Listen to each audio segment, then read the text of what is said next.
வணக்கம்.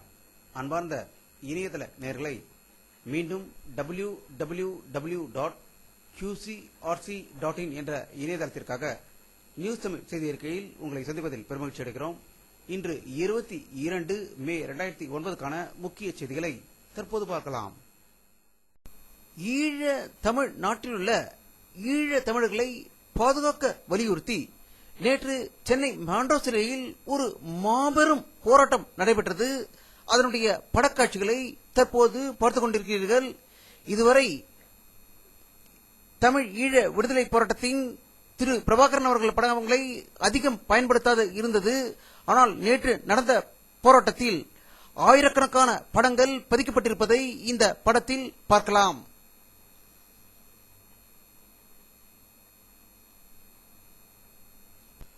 தமிழக முதல்வர் கருணாநிதி அவர்கள் டெல்லியில் முகாமிட்டு தங்களுடைய கட்சிக்கு சிறந்த அமைச்சர் பதவி பெற வேண்டும் என்று கடந்த சில நாட்களாகவே போராடிக் கொண்டிருந்தார். ஆனால் காங்கிரஸ் கட்சி அவருக்கு எதிர்பார்த்த பதவிகளை கொடுக்காததால் கோபத்தின் உச்சிக்கே சென்று இன்று சென்னை திரும்பிவிட்டதாகவும் தற்போது உடல்நிலை சரியில்லாத காலத்தால் மீண்டும் அவர் ஒரு தனியார் மருத்துவமனையில் அனுமதிக்கப்பட்டிருப்பதாகவே தகவல்கள் வெளியாகிக் கொண்டிருக்கிறது.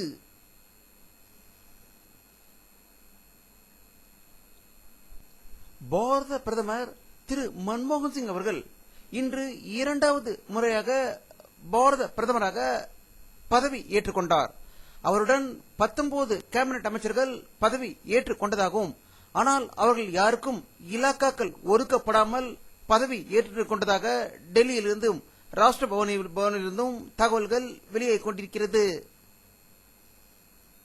அதிமுக செயற்குழு கூட்டம் வருகின்ற 27ஆம் தேதி புதன்கிழமை அன்று மாலை 4 மணிக்கு சென்னை ராயப்பேட்டை ஔவை சண்முகம் சாலையில் நடைபெறும் என்று அக்கட்சியின் பொதுச் செயலாளர் செல்வி ஜெயலலிதா அவர்கள் செய்தி வெளியிட்டுள்ளதாக தகவல்கள் வெளிவந்து கொண்டிருக்கிறது.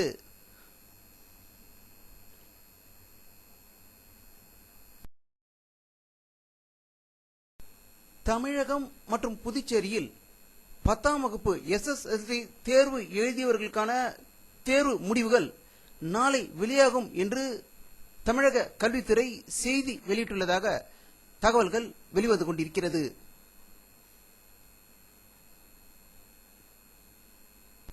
காஷ்மீர் மாநிலத்தின் முதல்வர் உமர் அப்துல்லாவின் தந்தை ஃபரூக் அப்துல்லாவுக்கு மத்தியில் அவர் எதிர்பார்த்த மந்திரி பதவி கிடைக்காததால் அவர் தென்னாப்பிரிக்காவுக்கு சென்றுவிட்டதாக தகவல்கள் வெளிவந்து கொண்டிருக்கிறது.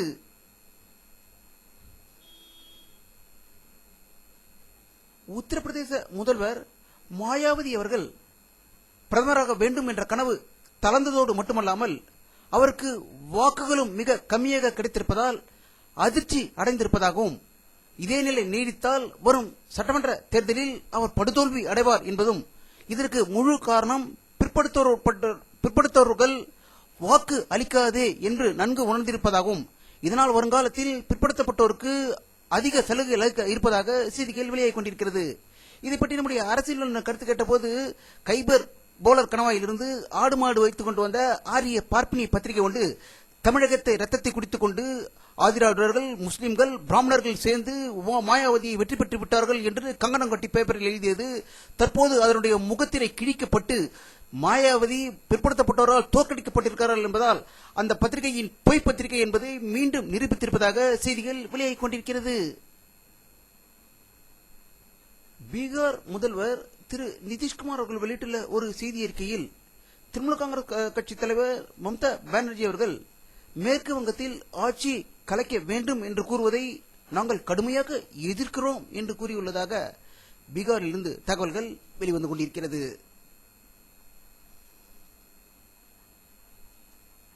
மகாராஷ்டிரா மாநிலத்தில் நக்சலைட்டுகள் தாக்குதல் 16 போலீஸ்காரர்கள் படுகொலை செய்யப்பட்டதாகவும் அதில் 5 பெண்கள் அடங்குவர் என்று மகாராஷ்டிரா மாநிலத்திலிருந்து ஒரு அதிர்ச்சி தகவல் வந்து கொண்டிருக்கிறது.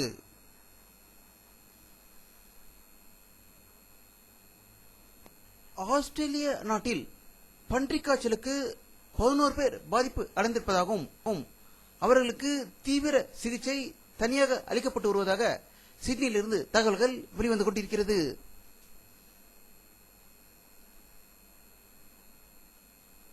அமெரிக்க அரசு வெளியிட்டுள்ள ஒரு செய்தி அறிக்கையில் போலந்தும் அமெரிக்காவும் ஏவுகணைகள் பரிமாற்றத்தில் ஈடுபட போவதாகவும் அதன் ஒப்பந்தத்தில் கையெழுத்திட போவதாகவும் செய்தி வெளியிட்டுக் கொண்டிருக்கிறது.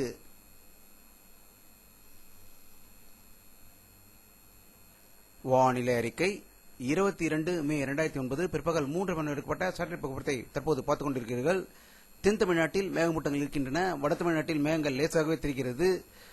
வங்கக்கடலில் ஒரு மேக சூழல் நகர்ந்து வருவதை பார்க்கலாம். ஆனால் அது தமிழகத்தை வருமா ஆந்திராவுக்கு செல்லுமா என்பது ஒரு சில நாட்களில் தெரிய வரும். வெப்பத்தின் தாக்கம் குறைவாக இருந்ததாகவே தமிழகம் முழுவதிலிருந்தும் செய்திகள் வந்து கொண்டிருக்கின்றன.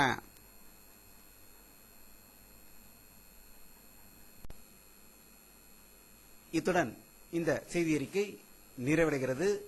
மீண்டும் நியூஸ் தமிழ் செய்தி அறிக்கையில் உங்களை சந்திக்கும் வரை உங்களிடமிருந்து விடைபெறுவது உங்கள் கே பாலாஜி. நன்றி.